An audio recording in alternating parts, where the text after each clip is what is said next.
Hello everyone, and welcome to the Great Gundam Project, episode 112. I'm Jackson, I'm joined by M as usual, but you might not know that. But this is a free episode, and there's going to be a lot of new people listening to this. M, say hello. Hi, it's, maybe you don't know, it's Gundam time. It is Gundam time, and this is a podcast in which we talk about Gundam from the start, from the beginning, but we're doing G Gundam now. We've reached G Gundam, so we've finally reached a nice point for people to come on board this podcast who haven't watched 160 episodes of UC, or however much it's been. It has to be more. There's 4 full-length shows, and 2 movies, and 2 OVAs, so... I'm going to say about 210 episodes then. Yeah, that would make sense. Because W79 is a bit shorter, but then you got the 2 OVAs and the movies. Yeah, if you do them 2 a week, it will take you about 111 weeks. 110, I think it will take you. Which is what we did. Oh, right. There's one episode that's not actually about watching a show. Oh, yes. Anyway, if you're new to the show, you can go back in the archives and watch any of the UC stuff. We're going to try very hard to not talk explicitly about a lot of the things in those shows, assuming that some people are going to listen to this because they really like G Gundam, and maybe they don't know how cool Double Zeta Gundam is. But I'm here to tell you, it's really cool. You should go watch that. Yes. No, I mean... Unsurprisingly, our advice is you should start at the start of Gundam and then continue forward when you watch the UC stuff. But if you just... I understand if you don't want to dedicate 2 years of your life to watching Gundam, which is what we have done so far. Yes, that is exactly what we've done. And now we've reached G Gundam, and we're here to talk about it. Yeah, but before that, I wanted to say, if you have not listened to us before, we've been podcasting for, let's say like 7 years? Since October 2013, so... Yeah, if you would like to check out all of our podcasts, you can do that at abnormalmapping.com. This podcast, after today, is a premium podcast that you can get for $1 by supporting us at patreon.com/abnormalmapping. It comes out every Wednesday. I've been told it's pretty good. Yeah, people seem to like it. Yeah. Yes, it is $1 a month, which works out to 25 cents a podcast, so... Yeah, but if you want podcasts about... Ghibli movies, general movies, video games, Bond movies, they all exist on abnormalmapping.com. So, yes. We have a whole bunch of podcasts there, so I hope you can enjoy those. Yeah. And before we talk about G Gundam, do you want to talk about any other anime we've seen? Yeah, sure. I finished Volume 4 of Ruby this week. Ruby, if you don't know, is the CG Rooster Teeth show I've been watching kind of in fits and starts. It was going really well, but season 4, the creator Montiom died. The season 3 was like they blew up everything, like in terms of plot structure. And season 4 is very much like just shuffling pieces into a new paradigm that hopefully season 5 will pick up on, because basically nothing happens in season 4 other than they go to a new town and it takes them 12 episodes, and some characters deal with the fallout of their lives being messed up at the end of season 3. Mm-hmm. Couple fights, but not a whole lot of movement. And a couple things I'm like, I don't know if you handle this really well. There's like a whole subplot with a character about them dealing with like losing an arm, and it just gets tightly wrapped up as the season ends. Like, we don't have any more time to devote to this, so she's fine. She got a robot arm. She's just as good as she was. Oh, well, as we all know, that is how losing limbs works. Metal Gear Solid 5, The Phantom Pain. Oh, I was gonna say Empire Strikes Back, but yes. Well, Empire Strikes Back is not literally titled about the pain of losing an arm. That's true. It's true. Wherein you immediately get a robot arm. Yep. But continue to catch up on that. Apparently the new season starts like Friday or something, so they're not going to be there for that, but I will catch up eventually. It's cool. I don't have anything necessarily big to update. I continue to work my way through Attack Number 1, and will be doing for the next 700 years. That's because that's 100 episodes. That is a 105 episode long show, but it's great. I'm loving it. The volleyball girls are very good. It's as far from Ruby as you can get. Well, probably not actually. I guess you got girls with their rivalries turning to friendship all the time. Do the girls have magic volleyball powers? No. They just play volleyball, but they do. I don't know if it's going to go that direction. Everyone thinks it's like a Yakuza movie. They call the main girl Oyabun because she's the leader of their gang, and those are like the tropes they are pulling from, which is great for me. Oh, that's good. because she rounded up all the delinquents in the school who were going to get expelled, but then they beat the real volleyball team at volleyball, and now they have to work together. It's like Star Trek Voyager. Okay. That's a pull. Yeah. But yeah, that's kind of what's going on here. We don't have much else to talk about, so we can get into talking about G Gundam. Mobile Fighter G Gundam is the anime series from 1994 in the Gundam franchise. It is directed by Yasuhiro Imagawa, written by Fuyunori Gobu, music by Kei Tanaka. This is what the Wikipedia page says. After Victory Gundam was not super popular, they canceled the Mars show that Tomino had been planning and kicked him to the curb for another couple years as they decided to go in a different direction to appeal to the children. And who did they hire but the writer and director of the Giant Robo OVA series that was currently airing? If you want to listen to us talk about Giant Robo, we actually covered this in our sporadic, usually Patreon-directed anime podcast, Your Uncle's Beach House. We'll link the episode in the description of this, which if you listen to the episode, you're gonna be like, oh, they're gonna hate G Gundam because they weren't super up on Giant Robo. But I will tell you that I think about Giant Robo a lot and am looking forward to revisiting it when the Blu-ray comes out and is on sale, because I'm not paying $70 for it. But that's neither here nor there. But yes, this is a new person, new universe, the first show not in UC. Tomino had nothing to do with this. So yes, we're here. As far from Tomino as you can get. Or at least that is his reputation. We shall see how true that is when we watch the show. Mm-hmm. And that is G Gundam. I'm very excited. I've so far for the new listeners, I've enjoyed almost all of UC. And I am very ready for something new because it's been exhausting to have that every week. Yes. I would say that we have not yet watched a bad Gundam show. No, I don't think. No, not really. Not in the sense of like when I think of actual bad television shows. Yeah. Like there are things I like less, but I mean, Stardust Memory exists, but Stardust Memory does exist. I do like every show has had stuff in it and I've enjoyed things about it, and none of them are bad shows. I've watched bad shows. Gundam is not it yet. I'm hoping that trend continues for a long time yet. Yeah. But I guess we can get into the episode now. Which is episode 1. Gundam Fight Begins, the Gundam that fell to Earth. So the narrator tells us about many objects that fell to Earth landing across the globe. The planet once prided itself on its beauty, is what we're told. But we know that this is an anime and Gundam, so that's not going to be true anymore. The Gundams fall to the various countries around the world that are all labeled Neo, country name like Neo China, Neo Japan, Neo United States, or whatever. As far as I can tell, the country and the space colony that we'll talk about in a bit are both named Neo whatever. So we're just going to go with that until the show corrects it. Okay. Because next episode they talk about the colony of Neo America while they're in Neo America. So yeah, I was also puzzling that bit out because I thought that the colonies were the Neo parts. No. Anyway, the Gundams fall, and then one of them veers off course and lands in Neo Italy. We see Flanders, the dog from Victory Gundam, surprised by the explosion as he runs away, as he's digging through the trash. We see our villain, Niccolo. We don't get his name till way later, but his name's Niccolo. And he's drinking shirtless on a balcony as he watches the Gundam land and then get covered in rocks that are like a cocoon that hardens in the square. And he crushes the bottle, saying that he can hear the ringing of the Gundam fight about to begin. Yes. The inspector and a bunch of police officers surround the cocoon in the morning, and the inspector lights up a cigarette and complains about the 60 years of Gundam fighting, saying people in the colonies don't care what happens here on Earth. They probably just see it as a big ball of dirt that's grown so dirty that it's unlivable. Which Gundam confirmed. Yeah, we're here. It's Gundam. He heads out to find the Gundam's owner as people try to evacuate the city because the Gundam fight is coming. We see a man in a red cape on top of a building looking at the Gundam cocoon, and then the villain puts on a cool jacket and yells down to his biker gang that they're going to take that Gundam for themselves, and they all race out.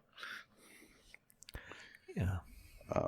In the bar, kids are playing at a table, and the man in red is drinking as the bartender snitches on him into the phone about a stranger that rolled into town. The kids have stolen some stuff and are sorting through it, and they're like, oh, we got a bunch of money, but that's worthless. What we really need is the jewelry that we can trade for food.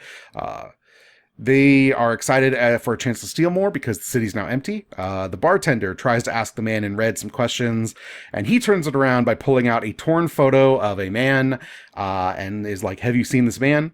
He would have been here about 3 months ago. Bartender has no idea. As he goes to put the photo back, he drops it. The girl picks it up, and as she's about to hand it back to him, one of the like biker goons picks her up and like, oh, you have a bunch of jewelry there. I would like it. And we cut to all of the bikers outside as that goon gets kicked out of the bar. And by that, I mean kicked until he flies out of the door. And the man in red leaps out and just starts beating the shit out of everyone. And he's got a bunch of cool martial arts moves, including a ridiculous shot of his fist, like as a plate in front of his like body that just like goes towards camera. It's a very good effect move. It's incredible because my brain can only process that like weird scaling of the one image effect as just being a Mode 7 thing, but it's in a real anime. Yes, it's very strange. It's not called Mode 7. I know it's not. Like, I'm saying to know, but like that is the only time I see that kind of like scaling a single image used. Yes. Anyway, he beats everyone up. He picks up the guy that he kicked out of the bar and asks him if the guy in the photo is in the gang, but he is stopped by the police who show up, and the inspector fires a warning shot at him, and he drops the goon in the fountain and then just like stands there. Very cool. It's very cool. Mm-hmm. There's a lot of him like Batmaning in his cape. Yes. At the station, the inspector tells him all he wants is for whoever owns the Gundam that landed in the square to get it out of town. He offers this guy a pizza if he admits he's the Gundam fighter, and takes the Gundam, gets the hell out of here. And then he grabs the guy's face and rubs it in the pizza. Like, you want that pizza, right? Unfortunately, a woman shows up to bail this guy out. And then we find out that this is our hero. His name is Domon Kashu, a citizen of Neo Japan, and he's here as a tourist. The inspector tells him to get out of the city within an hour. Domon grabs his cloak and puts it on, just like Batman, as he sets out into the night with the woman behind him. She chides him for forgetting his passport, but then he grabs the passport, tears it into little pieces, and throws it in the river. She mentions people here hate the Gundam fights, which makes sense considering the city is a bombed out mess because of them. The kids run up and offer him some bread that they just found laying out in front of the store for helping the little girl earlier. The woman asks if they've been separated from their parents, and the kids are like, lady, have you seen this town? Our parents died last Gundam fight. We just live here.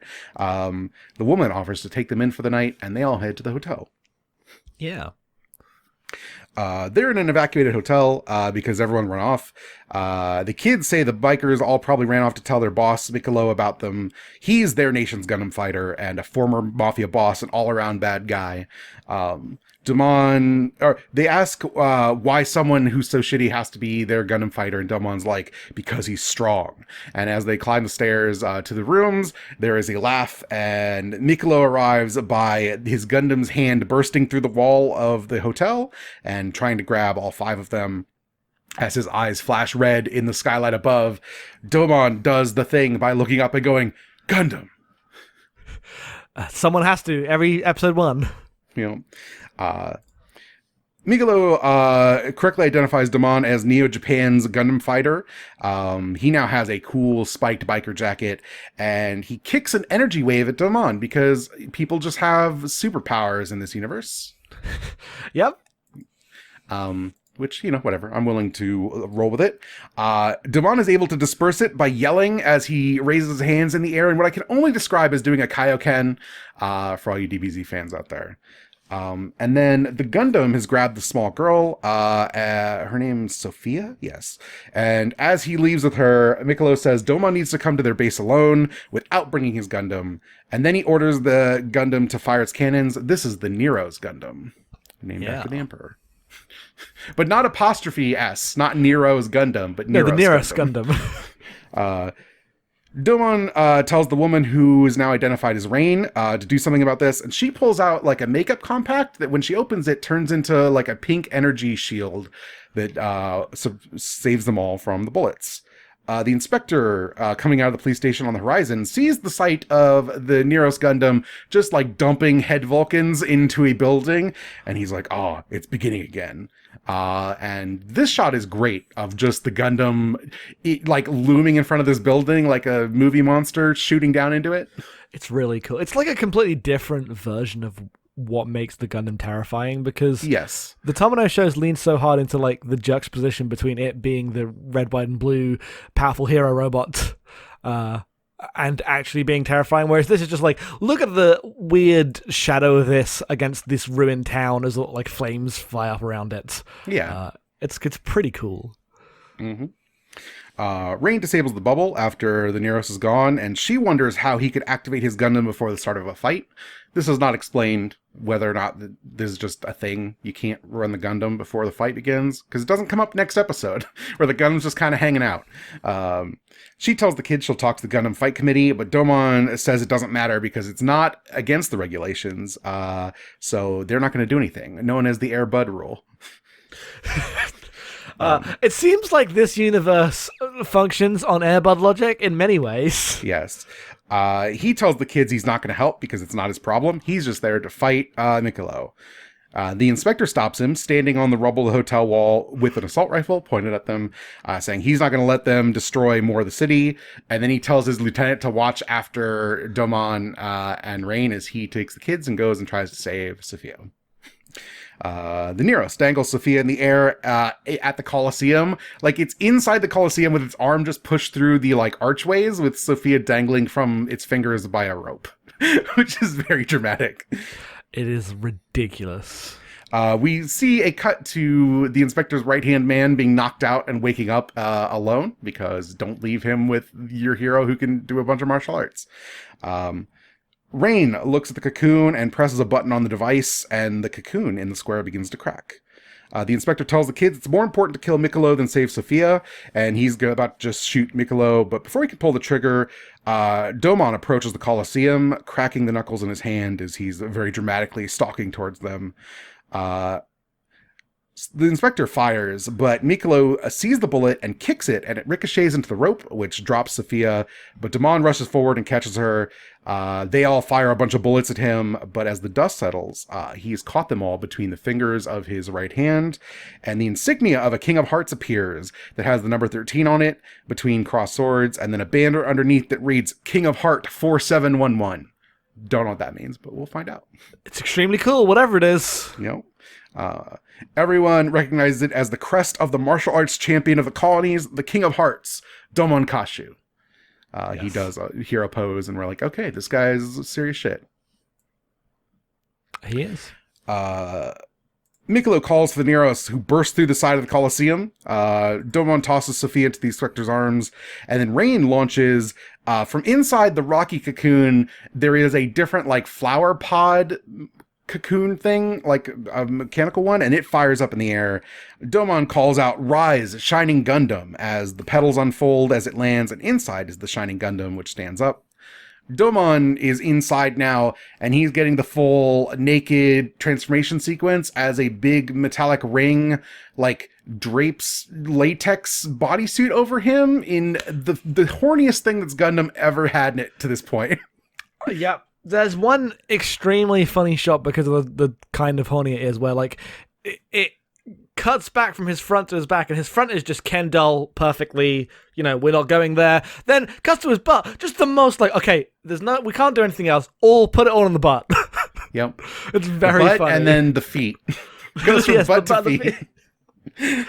Ticking all the boxes. Yes. So he gets in his suit, and his suit has like a bunch of little antennas on like the hands and the shoulders and stuff. And these like communicate with the computer of the Gundam, which means these are controlled by like moving inside the cockpit, and the Gundam mimics the actions, which is very cool, which means this can do a bunch of sweet martial arts moves. That's what we're dealing with now. It's time for the Gundams to punch people. Yeah. It's been a long time since Doan has punched a Gundam out, so we need some more people to punch Gundams out. Oh, that's true, man.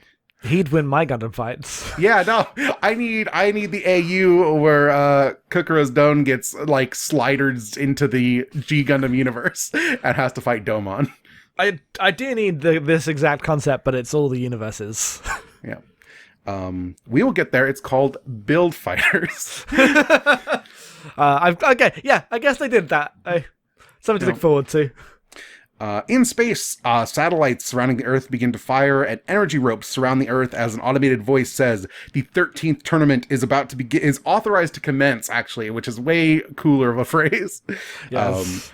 We see all the countries in space are floating islands with grass and water and landmarks on them, just floating islands. Mikolo tears off his jacket. Underneath his own pilot uniform. The inspector's incredulous as they begin to have a fight here in the middle of the city. Mikolo uses his silver feet to do a huge energy blast from his Neros Gundam, which just causes like entire buildings to explode as he's like cackling madly. Sophia tries to tell the inspector that Domon's a good guy, but he's like, look closely, and gives you some background on the show. The colonies decide to have competitions instead of all-out war. Through this proxy fight, the Gundams are representatives from all the nations who fight on Earth continuously to decide a winner who will rule all of space. They think of Earth as nothing but a playground, ignorant of the people who live here and die outside of their view. He goes on to reflect on a moment in his childhood where all the ships left for space, and he realized he had been forsaken. He's not willing to forsake the town like the space colonies did all of Earth, and so he rushes out and tries to stop the fight, almost getting killed, but the Shining Gundam leaps in the way of the blow. The Shining Gundam's face opens up as Domon says Mikolo might have silver feet, but he has golden fingers. He uses his move, which is the Shining Finger, which all of his like finger joints expand and energy pours out of them as he grabs the Neros Gundam's head. And then tells us that Article 1 of the Gundam Fight International Regulations says that a unit whose head is destroyed is disqualified, which makes Shining Finger, which grabs onto stuff and blows it up, maybe the perfect move. Who can say? He crushes the Nero's Gundam's head to single blow. As everything is like overloading, Domon hacks into Mikolo's cockpit to display the picture that he has, asking him, do you know this man? Mikolo's never seen him. The mobile suit explodes, collapsing back as Domon makes Mikolo recite the second article, which states you cannot deliberately target an opponent's cockpit area. Domon shuts his gun down, saying, at least you didn't lose your life, Mikolo, chariot, because he's a hero that doesn't kill, because this is a Gundam not about killing, but about fighting fairly. In people's homes. Yes. Yes. Yeah, it's the part so where funny. like the very honorable fight where no one gets killed just crushes dozens of people who get their entire livelihoods destroyed as whole cities get toppled. These are the themes. As Dylan like reads out just the rules, and it's like, yeah. Look, if you would just have drone warfare, no one would have to die. It is simply how it would be. The proxy war would hurt no one. Yeah, except the people who live there. Please ignore them. That's what they say. As long as it's not here, we don't have to see it. That's the theme of all the art about it. Yep. Mikolo's taken into custody because now that he is disqualified, he's apparently no longer immune for prosecution for his many crimes. Domon walks out of the city as Rain stays behind to repair the Gundam, saying that she's going to catch up with him because he has a clear destination, and it's on this Earth. As Domon is leaving, the inspector stops him, tosses him the pizza that he promised him in a box, and Domon smiles ruefully as the inspector turns away and lights a cigarette, and we get like a postcard moment as everything turns watercolor, as the inspector says, if there's another Gundam fight, it's going to be another awful year. The end. The end, yeah. It's such a cool image. Like, he's smoking in the foreground, Diamond's walking away in the background, the sun's rising, and the Gundam's on the right in the shadow of the city. It's an incredible one of these. Victory like to do these occasionally, the big painted cliffhanger moments. And they continue here. Yeah. So a new thing I want to do with this show, which maybe we should have been doing all along, but we try to always improve the podcast, is I want to do voice actors as they show up in the show and kind of where you might have known them for, which is fun for me as we watch more and more anime, just how many voice actors appear in everything, which I enjoy. I know people like the dub. We're watching the Japanese. I'm doing the Japanese voice actors. My apologies if I don't cover your favorite American voice actors for these. But we'll just do 2 each episode here today. We're going to start with Domon Kashu himself, who is voiced by Tomozaku Seiki. We recently saw him as Tomas in Victory Gundam, where he played a much different character, because Tomas is a child. That's just night and day. He also voices Van Fanel in Escaflowne, who is the main character, Toji in Evangelion, my favorite character in Evangelion, probably. Yeah, you know what? Fair enough. He is the Japanese voices of both Kanji Tatsumi in Persona 4 and Vice in Skies of Arcadia. Okay. And we are going to see him again in Gundam Seed, apparently. So, well, that's exciting. In several years. In 2024. Yes. Mikolo Chariot is Kyosei Tsukui. He doesn't have like a super comprehensive list of things. He's been in Detective Conan, Dr. Slump, the modern Hunter anime. He's mostly known for a bunch of Sentai roles. He's also notable in the 1st of October. He revealed he had ALS, but is apparently still working. So that's cool. Sad, but cool. Sad, but cool. So yeah, well, 2 more, and as new characters come in, I will try to cover them. Cool. So I don't really have a whole lot to say about this one, other than I was impressed by how, like, I was expecting this to be like the clean, cool Gundam, and the Neo Italy sucks. It's just like it's extremely like post-war bombed out European city, right? Mm-hmm. Like the third man exists, and clearly Imagawa watched this and was like, I like this aesthetic, I'm gonna put this in my Gundam show. We'll talk about this next episode, where there's literally just a direct pull from famous cinema, but I know this is an ongoing thing. And I like that it's just aware of this stuff. I was expecting a show that was a little more shallow than this first episode. Like, yeah, the guy has magic powers, and he's just like a tough wanderer guy, which is like the most stock anime character in the world. But there's more here than I thought, just from the jump. Yeah, no, I often hear this being talked about as like when Gundam abandoned being about things, right? Yep. And that's clear. Even if I end up not liking the show very much, that's clearly not true. It's got things going on. Yeah. And I really like this first episode. Yeah, me too. So do you want to do episode 2? Yes. Episode 2 of G Gundam is Raw. Take hold of your dream with a knockout punch. So we get what I have told is like the framing device of most of these episodes going forward, as a man in a red suit and an eye patch provides you an explanation of the Gundam fight. 60 years ago, people left Earth. Fights held every 4 years. Victor determines the ruler of all space. Sportsmanship is the way of things. War is over. One problem remains, however. The competition is on Earth, the filthy planet people live on. And then he goes on to say, this is different because... And then he's interrupted as Domon asks the narrator about the man in the photo, and the guy's like, why is this relevant? And we cut to the show. Yeah. The narrator guy announces that today's opponent is Neo America's Chibody Crockett in the Gundam Maxter. And then he stands up and goes, Gundam fight, ready, go! And it's good. It's very cool. Yeah. New York City is booming as everyone welcomes home Chibody with a parade. He's got the Maxter Gundam, which has its helmet is a football helmet, and it's got big like football shoulder pads, but also it's like a boxing robot. There's a lot going on here. Yeah, there sure is. America.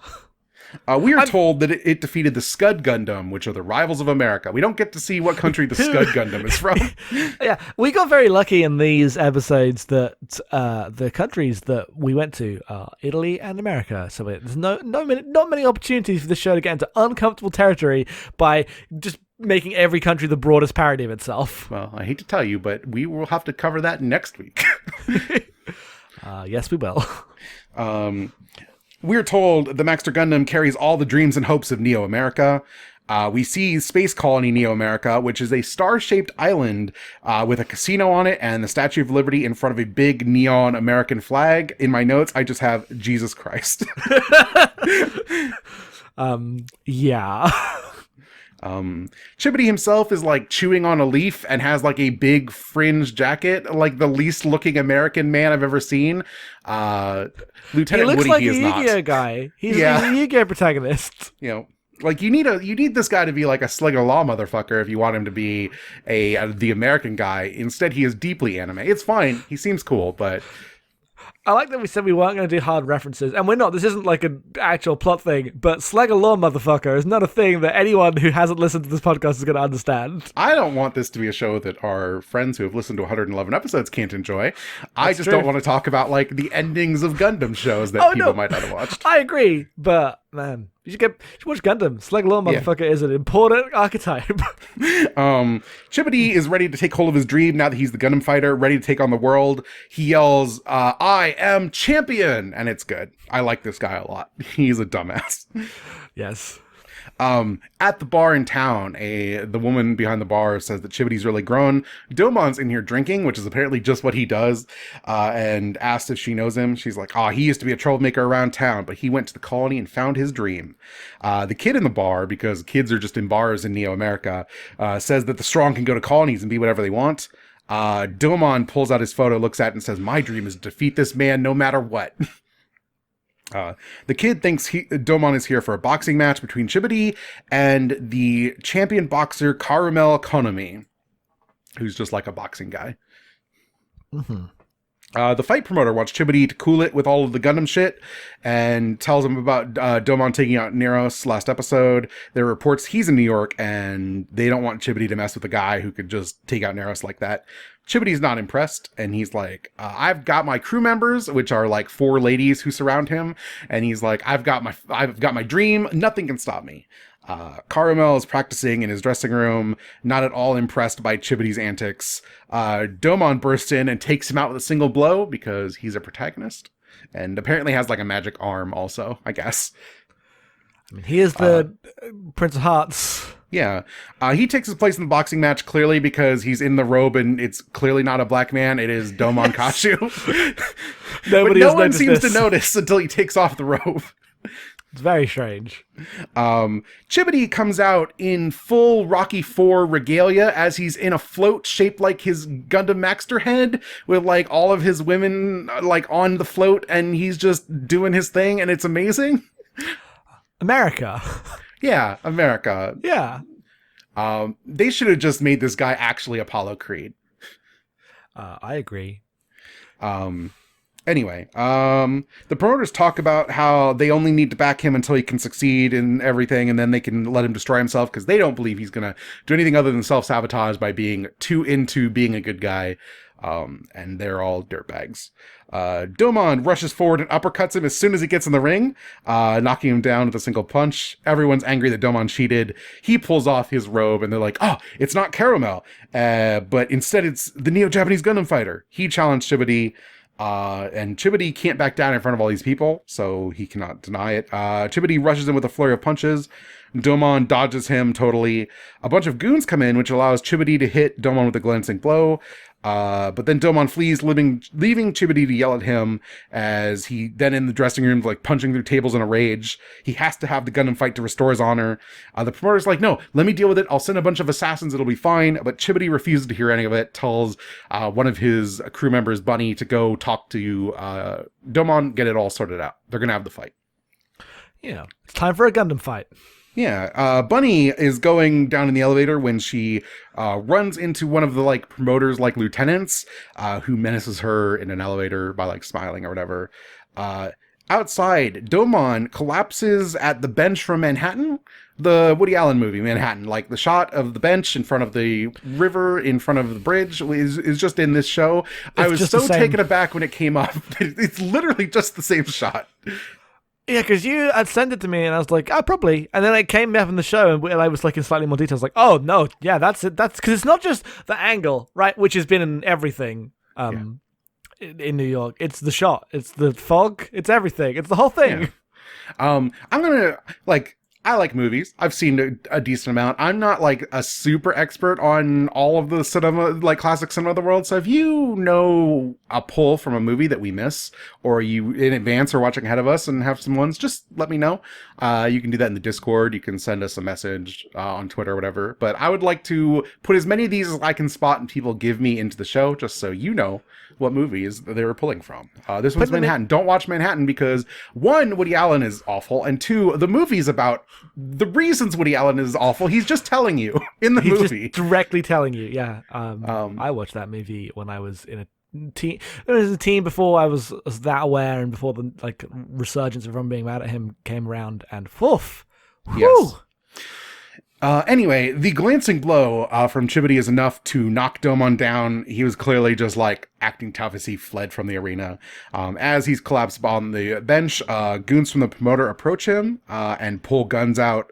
They're stopped by Rain, who shows up on a boat with a stun rifle that she fires at them, and Domon collapses seeing her arrive. Yeah. The crew check in on Chibity, who is thinking about his dream. We get a flashback of him as a cute boy on the streets of New York, stealing bread and living his life.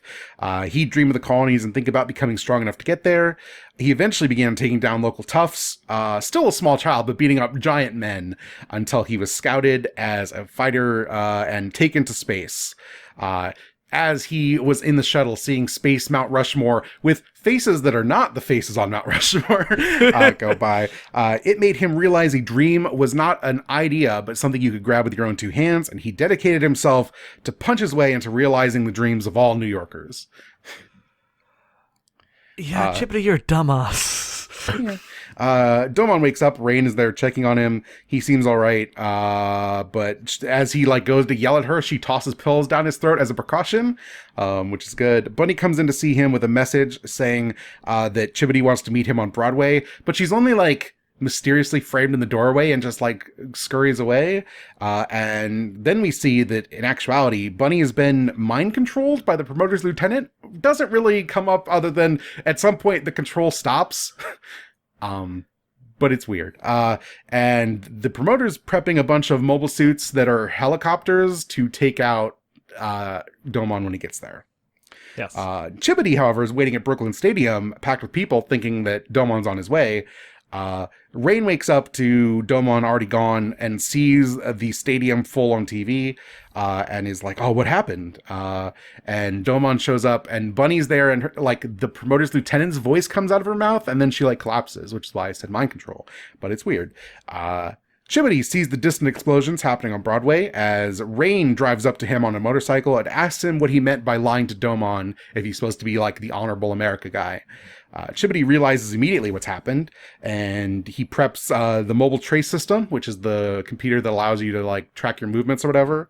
The Maxter Gundam throws the shield that it has up in the air and then leaps after it with its rockets and then lands on the shield and surfs towards Broadway. America Gundam. America Gundam. The promoter guy, as he's fighting Domon, says he'll be allowed to go to the colony as soon as he defeats Domon, but Chibity appears and punches out his mech as he tells Domon to get in his Gundam. Domon summons a vehicle called the Core Lander, which rides up, and then it gets to the Shining Gundam, which is inside a fake replica of the Statue of Liberty in front of the ruins of the actual Statue of Liberty. Yeah.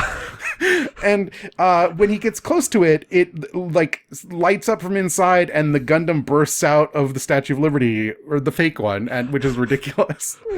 The core lander turns into a plug that goes in the back of the Gundam, so he just slides right in and he's good to go. And then he does his transformation sequence and readies for battle. Yeah. One of the helicopter mobile suits attacks him. The Shining Gundam rushes across the water with its jets, just coasting on the water surface, which is extremely cool. Then he pulls out a beam saber, from Gundam. Maybe you've heard of it. I have. And he cuts the mech in two as he leaps away from the explosion. Chibity takes out the promoter for embarrassing him with his own special ability, which is a wind punch that like creates a tornado that just blows the mech away. He then properly challenges Domon to a Gundam fight, and his big shoulder armors come off and become bigger boxing gloves as his torso armor just like rockets up into the air to reveal that underneath the Maxter Gundam just has pecs and abs. Fuck yes! This is very good. Oh, it's so good. The two punch fists, which clashes with a huge energy discharge. Domon's stronger, however, and the boxing glove begins to shatter.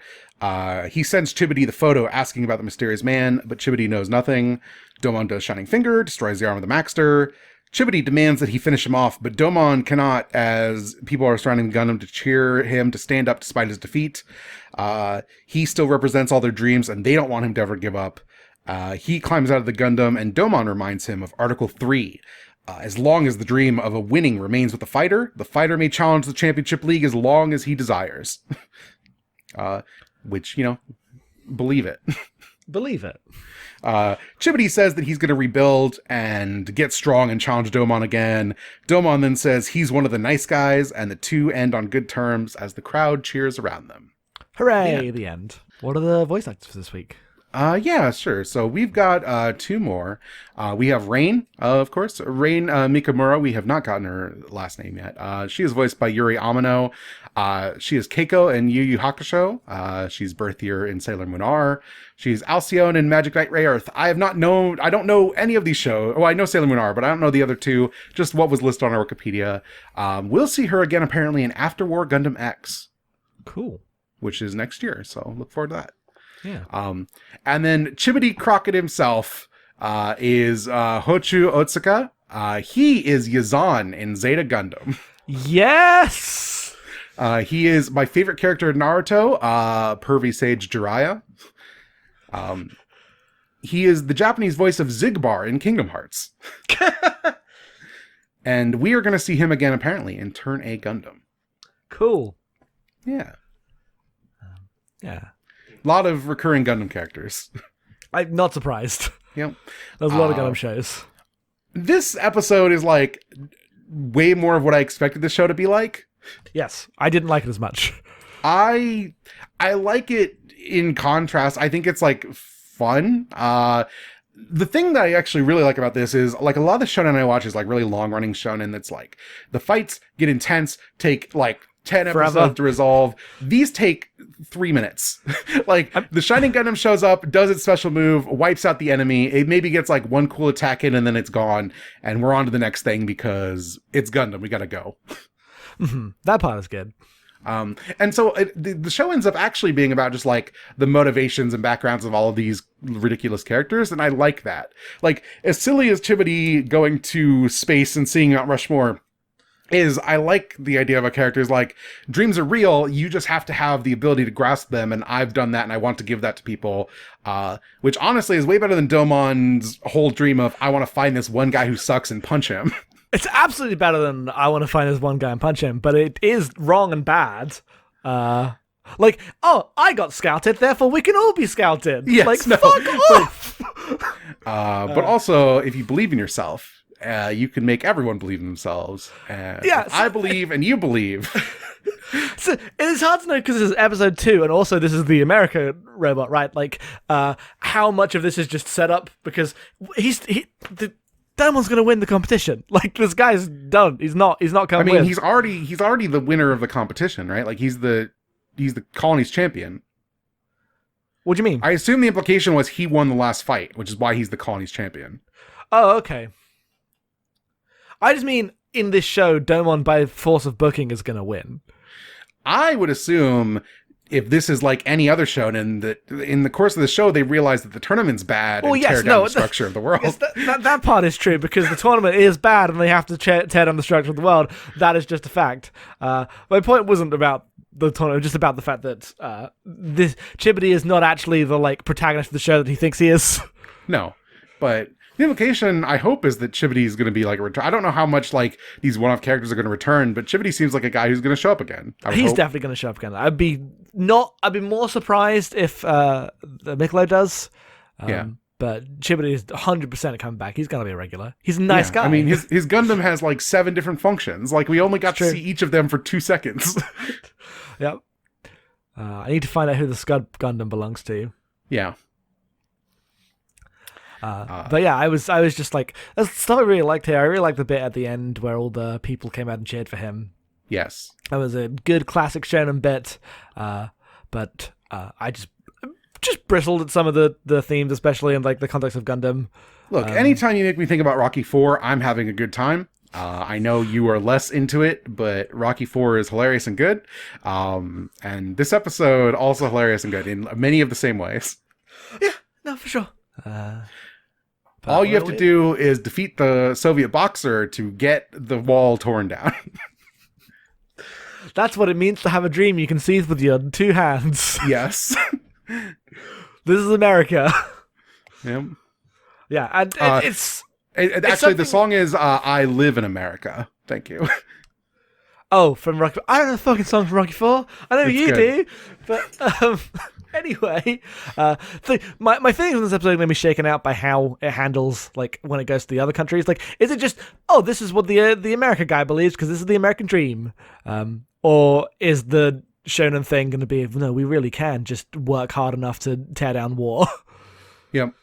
And that's basically my central question of the show. Like, not even in the context of the episode, just like, I hear it described as the shonen Gundam, but what side is it going to fall on? Because it's I like shonen shows that are good. It's not a framework that's bad. Yes. You never know.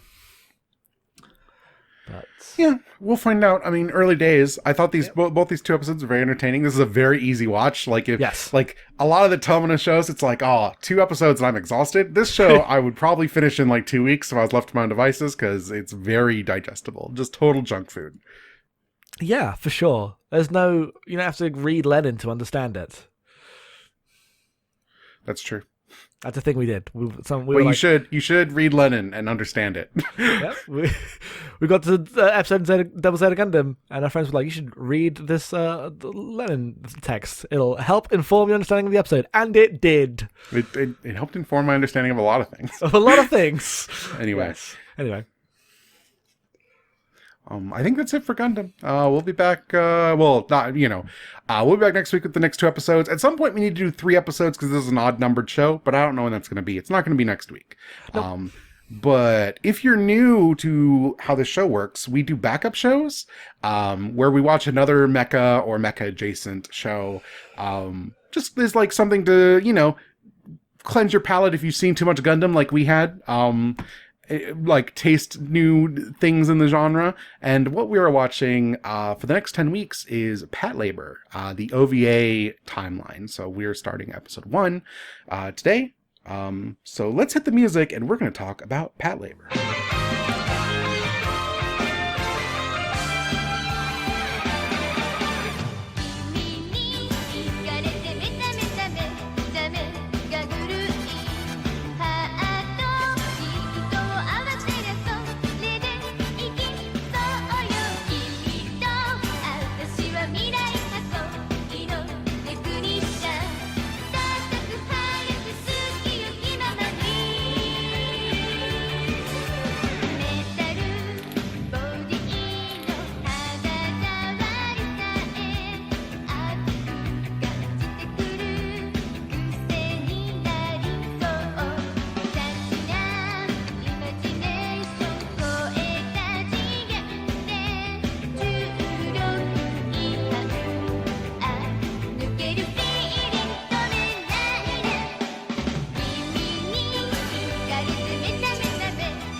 'We are watching episode 1 of Patlabor Early Days, which is the first OVA based on the Mobile Police Patlabor manga written by Masami Yuki.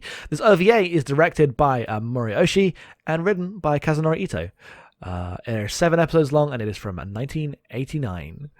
Yeah, we're only doing episode 1 today, which is Yes. called... Episode 1 is called Second Unit Move Out. So I apologize in advance. This episode, because it introduces a ton of characters and is just really dense, has very long notes. So Jackson, feel free to interrupt, because... I will, yeah, no. Usually in the prior hundreds episodes, I've been very free about interrupting during the summary, just like dig into some parts of the scenes. It doesn't really suit the G Gundam format so much. Does suit Patlabor. Yeah. So the laborers are the mechs. They were created. They spread out into every field. With it came labor crime. To fight them, the Tokyo Metro Police founded the Special Vehicles section within the Security Division. This story is about SV2, the patrol labor, Pat labor. We just introduced the idea of Pat laborers. They're the police cop robots. I just need to, about this opening, and it's not the opening of the show, but my brain thought it was. Like, it's not the OP, I mean. Yeah. My brain thought it was, even though it was 89, because I'm like, oh my god, they're just doing Law and Order. He's like, the criminal justice system. I also thought they were just doing Law and Order. It's divided into like, robot it's and animated robot. like it's a shot from like a newspaper or whatever, as it's like pulling out of some labor crime. And the background and the music is just down, bow. Yes. I was like losing it, but Law and Order was a year later. It, nothing to do with it, but they totally got, oh, she's watched some damn cop shows. A serious man in sunglasses watches a plane flies overhead. Behind him, a bunch of other people loiter around until a call comes for SV2. And the serious man is the chief, and he's told that 3 Ingram AV-98 patrol laborers are in their trailers, and they're supposed to be here at 11 in the morning. This is the maintenance team. They're hyped for these new laborers. The chief, however, is very taciturn in the face of these cutting-edge Pat laborers. They only have 3 construction laborers now that are painted in black and white, and here they are getting 3 new, fresh-off-the-line super cop robots, and everyone's very surprised about it. Yeah. The young man who's talking to the chief, his name is Shige, and he's ready to dispense some justice and is very excited.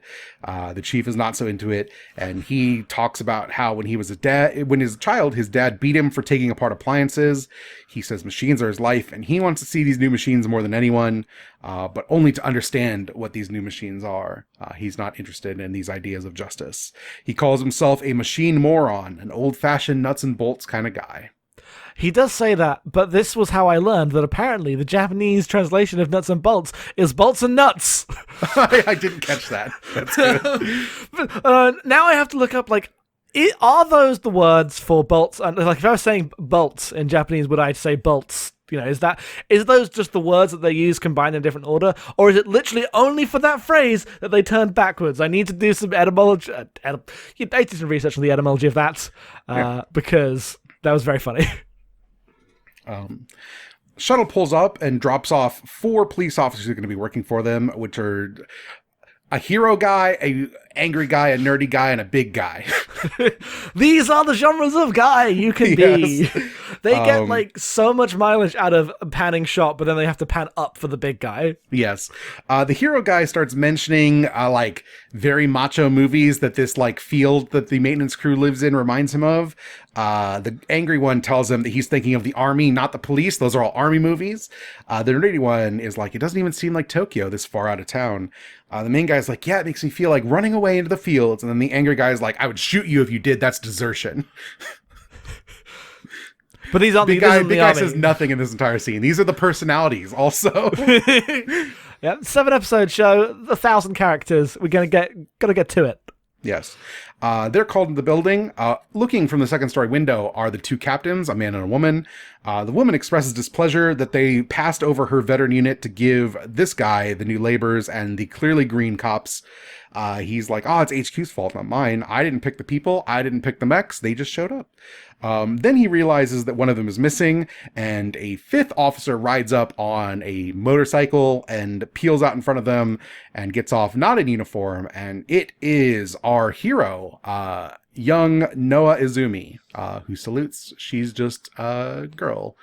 She's the girl. Anime types. Yep. She's the plucky girl who wants to prove herself and be the best with machines. Yes. So inside, everyone is given their roles as we get names for everybody. Unit 1, because they're going to get 3 Patlabors, but apparently they only have 2 squads at any time. Unit 1 has a forward, which is Noa Izumi. Her backup is the main boy. His name is Asuma Shinohara. Unit 2, the forward is Isao Ota, who's the angry one. His backup is the nerdy guy, who is Mikiyasu Shinshi. And then the power crew, dealing with all of the, getting materials and guns and stuff, is the big guy who's been silent this whole time. His name is Hiromi Yamazaki. I love him. He's like, well, the labors aren't here. They were supposed to be here at 11, but not yet. So go get some food. A call comes for the maintenance crew, and the chief, whose name is Sakaki, is told that the laborers are stuck in traffic because of bombings that have been happening in the city.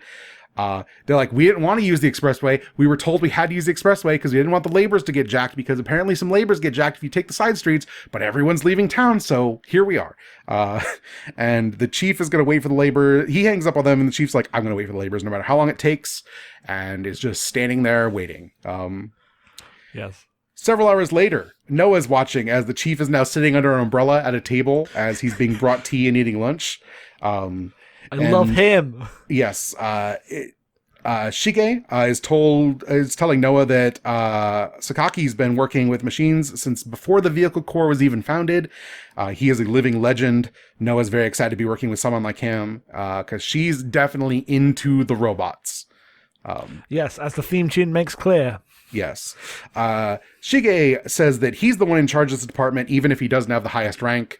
Number 2 in this organization is Captain Nagamo, who is the lady. She's the chief of first unit. The third in charge is Captain Goto, who is their captain, who gave them all their positions. The guy, Shige points out this is a distant third. Asuma is complaining they didn't bring lunch, and Hiromi's like, well, I could give you some of mine. And he has a fancy lunch that is like a nice bento in a cute box. And Asuma's like, oh, did your girlfriend make that for you? And he's like, no, I made this for myself. And then hands him the hot dog that looks like an octopus that's in all of these anime, which is always very cute. Oh, I love this. This moment was so good. He's like, oh, wish I had a girlfriend to make me lunch. And he just stares back at him and is like, I made this myself. Would you like some? And he's just like the most earnest, nice big guy. Oh, I love him. Isao decides that what he wants to do is fire a gun. So he needs to figure out how to do that. He goes to the guy who can open the weapons locker because the weapons locker's locked. But Shige's like, oh, you need to go to Sakaki for that. And he goes to Sakaki. Sakaki's like, you need to go check with Captain Goto. Captain Goto is like, what good are weapons if you don't have the labor to fire them? You don't fire guns. The robot fires the guns. Isao's like, well, I'll borrow a labor from first unit. And he's like, they're not going to give them to you. They're all out. Goto's like, just wait for laborers to arrive. And even so, you're not allowed to do live fire practice. You can only do fire practice at the Mount Fuji range, and the self-defense forces have it booked through the winter. Isao's like, well, a shotgun. Give me a shotgun. I could just practice the shotgun. And he's like, okay, but you have to apply for ammunition, and it's going to take at least a month to process the paperwork. Really, you should only expect to get 1 live fire practice a year. You have to understand the adage of the police, which is to preserve ammo and do your best to conserve resources. And if you got to get it done, you need to get it done with 1 shot. Isao is incensed that the police are so unequipped and not cool and not firing guns all the time as he's being dragged out, demanding to be allowed to shoot a gun. He wants to shoot a gun so bad. The cop, he believes the legends of the cops. Yes.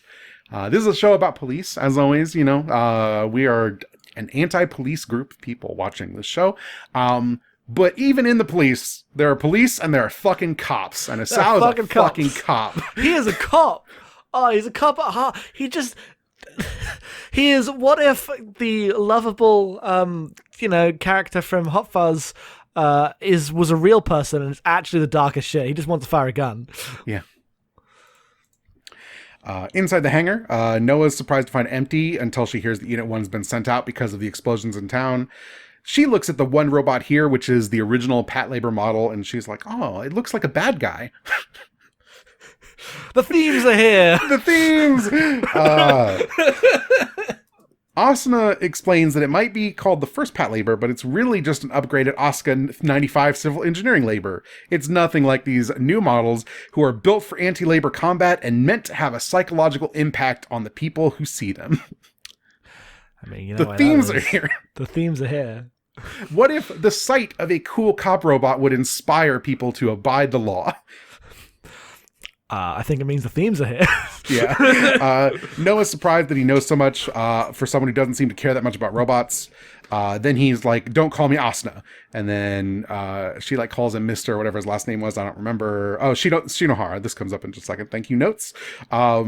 And so she's like, well, what do you want? Anyway, Noah's like, Asuna Shinohara, that sounds like a familiar name. And as she's thinking, her eyes fall onto the like model plaque on this Patlabor, which says Shinohara Heavy Industries. And she's like, oh, Shinohara, that's you. And she's like, yes, my dad's company makes the labors. I didn't want anyone to know about this, but my parents suckered me into joining the police force. They're called outside, and they're supposed to help thresh like the wheat from in the fields around the hangar, because I guess they grow food when they're not policing. Noah teases Asuna for being forced into service. She's like, I've joined only to pilot Alphonse. And he's like, who's Alphonse? She's like, that's what I'm going to name my Patlabor. She says she wouldn't know what to do if she hadn't been made a pilot. Asuna's like, whatever, and just like falls back lying in the field. Isao whines about cutting the grass. Mikiyasu has his glasses flash as he's just like methodically cutting grass because he's the nerdy one. It's evening when the Patlabors pull off or like being stored in the night. They like cover them or whatever. The chief remains sitting outside even as it's dark. Mikiyasu calls into someone, I assume it's his girlfriend, who's named Temiko, and he's like, oh, they put us on the night shift. Our labors aren't here. I'm not going to be able to come home. And then on the phone, she clearly asks, have you eaten? He's like, yeah, I've eaten. I had some ramen and like some candy. It was fine. Don't worry about it. It was very delicious. Everyone's lounging in front of the TV, watching the news, waiting for something to happen. Noah complains about not being able to meet Alphonse on her first day. That's all she really wanted. Asuna complains there's no beer and being stuck on the night shift. Isao asks him to turn up an idol on the TV, but they are interrupted as the intercom blares up and they're told an unidentified labor is spotted at the Sumida River. It escaped from the maritime police, has an unidentified weapon, should be considered extremely dangerous. The second team all rush out to the hangar. Goto gives them a speech about how they're going to go pick up the laborers in the middle of the highway and take them out. Yamazaki will borrow first squad's trailer. Noah and Isao will pilot in labors 1 and 2. They'll meet up with their seconds, who will run all the setup from the cars, and they're going out. They roll out very dramatically. Goto calls someone mysteriously. We do not find out who until the end of this episode. Who could it be? Yeah. In traffic, they meet up with the Patlabors, activate them on the trucks, and the two robots are raised up from the beds, and their lights are flashing, and everyone's like, oh, the police are here, as the cops stand up. Cops rise up. Cops rise up. Rise up to the cops. Stand to the cops. Isao carefully makes his way through the crowd and goes jump off the bridge onto the waiting trailer. Goto gets a call that the unidentified laborer came ashore, and it's a Shinohara Type 98 pickle mountain construction labor. He sends out everyone. Asuna tries to argue with him about the location they'll meet. As we go back to where the laborers were jumping down, Isao apparently missed the trailer and wiped out on the road, and now Noah refuses to jump down because she doesn't want to break Alphonse now that she's finally met her best friend. Yeah. The construction mech is a 3-legged spider thing with like cameras and stuff. It's very like inhuman. That's just like wrecking police cars. These poor ass police cars, causing injuries as it tears down the streets. Goto has the Patlabor set up to redirect the spider into Ano Park, where the police will deal with it where no one is, so there won't be like a bunch of casualties. He like lays across like his head down on the top of the police car as he's reciting a haiku and looks at the park. This guy, this fucking guy. The labor's are ready just in time. Noah's complaining that Pickle's a dumb name for a robot. Isao is pulling out his huge magnum. He's like, I'm ready. I'm going to fuck this thing up. It's time to shoot a gun. he's supposed to just block it and is told as much because they just want to guide it in the park, but he wants to blow it away. So he fires. Pickle dodges his shots. He manages to hit a police car as the Pickle knocks the head off his Patlabor and jumps past him in a single blow, and all the cop cars crash into him, and that's the end of Isau's mech for this episode. Rep. He got the shooter gun. Yep. Asuna and Noah are stunned that that happened to the second unit, but Asuna says that he's a moron. But because he's their partner, they have to make sure that they fight for his honor. She pulls up her gun and fires and clips one of the Pickle's foot, causing it to spin to a stop as she grabs onto it. The Pickle fires a grappling gun at her, which slices the arm off Alphonse. But when it takes off towards Ueno Park. Noah's overcome, horrified that Alphonse has lost a limb in the very first mission she's had. Oster tells her to turn that grief into rage and nail this three-legged bastard with the fist of justice. She gets fired up, calls the Pickle a son of a bitch, and we cut back to the park. Yes. In the park, we see this great shot of fully pulled back as the Pickle in silhouette is just striding across the park. And then it stops and two just random criminals get out, complaining that they ran out of gas. Spotlights turn on. The cops all swarm, revealing themselves. They prep, the Pickle preps its cannon, saying that it's an anti-tank missile, and they're going to fire it into the nearby museum in the park if everyone doesn't stand down. Captain Nagamo is here and has been called in. This is who Captain Goto is calling. And Nagamo's like, oh, we can't let him destroy the museum. And Goto's like, he's bluffing, don't worry. She's like, you sure? That's a museum. They have a missile. Don't worry. They're bluffing. And so they argue about this, but then Noah shows up and is running at him and does a rocket punch, throwing her missing arm at Pickle, saying, fist of justice. Yep. We don't see it hit. All we see is back at the hangar, they're wheeling the Patlabors in. The chief looks at the two damaged robots and is like, just when I thought I couldn't wait any longer, here they are, missing a head, missing an arm. And he sets off to work. Noah asks Asuna how she failed despite having the superior mech. Asuna is like, well, it must just been the arms gap. Eh? Captain Nagamo hands Goto a coffee, and he apologizes for calling her in, saying he couldn't have done it without her. She says that she doesn't let her personal feelings interfere and that it was the right call to make, but she's still convinced those laborers should have come to Unit 1 and not to him. Goto asks if she wants the laborers, and she's like, there's a moment's pause. She's like, yes, I want the laborers. And he's like, well, you can't have them. The end. The end. I like this episode a whole lot. Yeah, there's a lot going on here. Do you want to briefly do the voice actors first? Yeah, we can do the voice actors. So I'm not going to do everyone because this show has 800 characters that all get introduced in this first episode. I'm going to do 4 of them. Yeah. So Noah Azumi is voiced by Mina Tominaga. She's not been in anything I've seen really, but listing in her main credits are Kozue Nano and My Koku, Karen Aoi in DNA 2, and Tomomi in Megazone 23, which is definitely a thing that I've been meaning to watch. For sure. Asuma Shinohara is voiced by Foshio Furukawa. He is Kai Shiden in Gundam. Woohoo! He is also Ataru, the main character of Urusei Yatsura. Lum's the main character, but he is the main boy, and thus the show is about him. He is Piccolo in Dragon Ball. Maybe you've heard of him. I have. Also, just because it amuses me, he is Taizo Hori in Mr. Driller. Who is Mr. Driller's dad. Also, he is Dig Dug canonically. Dig Douglas. Yeah. Captain Goto is voiced by Yusuke Obayashi. He is Exodol in Secret Dimension Fortress Macross, which is the show we watched last season alongside Victory Gundam, if you have not watched that. He is a Gundam stalwart. He is also Ben Wooder in Zeta. He is Rakan Dakaran in Double Zeta. Yes. And he is a character called Soon in Ranma 1/2, which is noted as one of his major roles, but I haven't seen Ranma 1/2, so I don't know how important that is. Yes, me neither. And then Captain Nagamo, queen of voice acting, queen of space, Yoshiko Sakakibara. You might know her as Haman Karn from Gundam. She is also Muar and Nanai from various Gundam shows. She is the Armoroid lady in Space Adventure Cobra. She is Kushana in Nausicaa. She is Haraway in Ghost in the Shell 2, which I have not seen, but Jackson likes a lot. She's in a lot of things. She's always incredible. Yeah. Oh, man, Ghost in the Shell 2 is so good. Anyway, Patlabor. Patlabor. Yeah, no, I had a really good time. This episode's good. I have seen the 2 Ghost in the Shell movies, and that is, I think, it for Oshi stuff I've seen.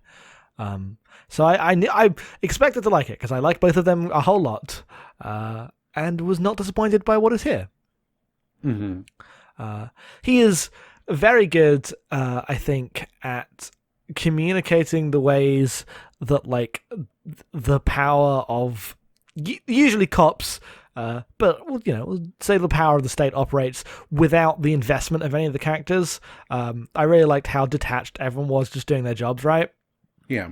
Like, the cops happen whether you are just reading a newspaper or you're the guy screaming to get a gun, right? Like, yes, doesn't matter. And I think that is a strength of those other 2 movies, but this is just all about that, because it doesn't have the Ghost in the Shell, like, identity stuff in the same way. No. So it's just all that all the time. I will say, one of the weirdest, like, being primed because of Ghost in the Shell is when the Pickle's walking through the park. I was legitimately stunned when it opened up and 2 guys got out. Because it wasn't just a robot? Yes, I thought it was just a robot. No, there's 2 guys in there. Yeah, no, I assumed this is going to be setting up like, are the Labor's people because Ghost in the Shell exists? Nope. Is the Labor a cop robot, or is it just a cop? No, it's Chappie. Yeah. But no, 2 guys got out, so that's the world we're living in, which is fine. It was just I had this very, like, strange moment where I was just shocked that men got out of this spider robot.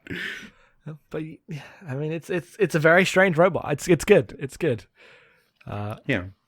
Like, it's Baby's first, like, how to do mech stuff, right? But presenting that robot running into the cops, just massive idealized bodies that the show even says, you're meant to look at these and be inspired about justice. Yes. It's like, you did it. You did the mech thing. Knocked out of the park. Episode 1. Good job. Yep. But also, like, they're very expensive. They're very rare. They're also extremely bad at doing their job in this first episode. Yes. Which I think is very intentional. Like, they roll out these super guns and they're useless. Like, part of that is human error because of these pilots. But honestly, like, this is just the police, right? Like, we give them military grade hardware and then they misapply it and cause a bunch of damage that isn't necessary in what will undoubtedly be an escalation as they fight stronger and stronger robots that are running amok. Almost certainly. Yeah. And then you get the, like, different kinds of bosses, right? You've got, like, the other captains like, no, we must take all of the truest and best actions in order to prevent, we've got to take action against them. And you got the captain of the second squad who's just like, it's fine, I'm bluffing. Don't worry about it. I'm reading my paper. Go away. Yeah, Gato's too busy reciting poetry to get anything done. Yep. But then you also have, like, I really like that Sakaki, the chief, is, like, he sees himself as, like, a neutral party, not interested in justice. All he wants to do is make these cool police robots the coolest police robots possible, as if that's a value neutral thing. Astonage. Yes. So yeah, I was really impressed by this. Also, I was surprised that, like, we've been watching OVAs that seem like really, like, expensive and using their budget for, like, incredible detail. Yes. And this kind of, like, it looks really nice, but it's, like, much simpler than I was expecting visually, and I really like that about it. Yeah, it looks better than a show would because it has more detailed animation, but not in the, like, showy ways that I expect from an OVA. It just kind of just looks better. But they're not trying to, like, put the money shots in your face. Yeah.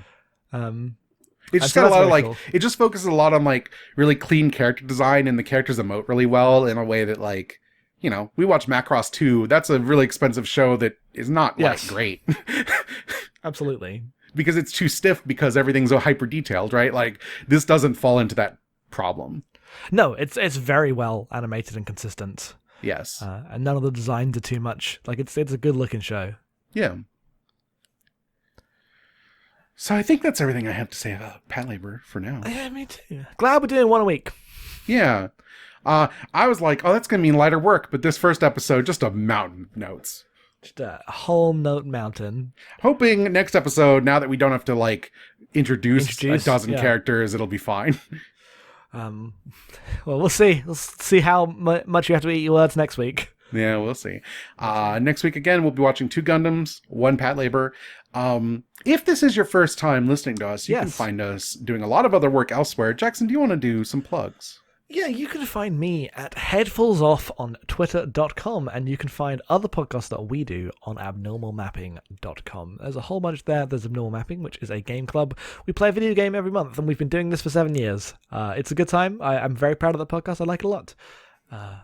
We also have multiple film podcasts that have started recently. We have like a regular 2-week movie podcast called Retro Screenings, where we are watching old movies and filling in our movie gaps. But you do a Ghibli podcast with our friend Autumn that is called And Then an Aeroplane, also on like, it's all on normalmapping.com. We'll be doing Kiki's Delivery Service in a week, so look forward to that. I do a James Bond podcast with Dealacina, but schedule woes have prevented us from recording the last episode for the last couple of weeks. I don't know when that's coming back. Hopefully soon. We'll see. Yeah, I'm excited because you're going to be watching one of my favorite bad Bond movies. Oh, I'm so ready. I've sat down to watch it, but then have had to not because of I don't want to watch it 2 weeks before the episode. Yeah. But I'm very excited to watch You Only Live Twice. You can find me on Twitter at em_being. You can find this podcast in the future after this episode at patreon.com/normalmapping. For $1 a month, of course, you get this podcast every week. There's other benefits at the $5 and $10 tiers. Please check those out if you're interested. If you're like, this was good, but I kind of want to do a little more taste testing before I commit, if you go to timetogoax.is, you'll be taken to the Great Gundam Project homepage. You can watch the first episodes of every show that we've watched. So please check those episodes out if you need to. But, you just sign up. You can listen to all 111 of them. It'll only take you like a week. Sure, right? Depends how quickly you listen to podcasts. Yeah. And then you too can become a Gundam expert. You can care a lot about Votoms inexplicably by watching Gundam. Fuck! Yes! It's Votoms time! Anyway, thank you so much for watching. I hope you enjoy. We'll be back next week. Until then, Amuro. Amuro.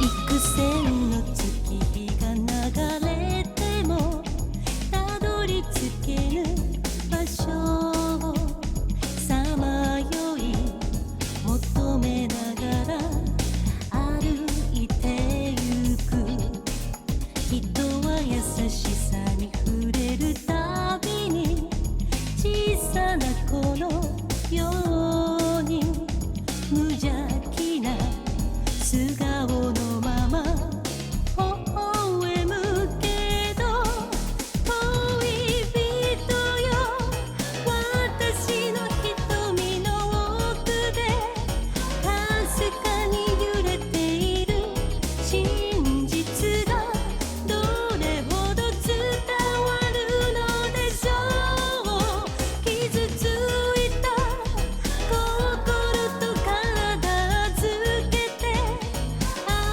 かなこの胸で海よりも深く眠って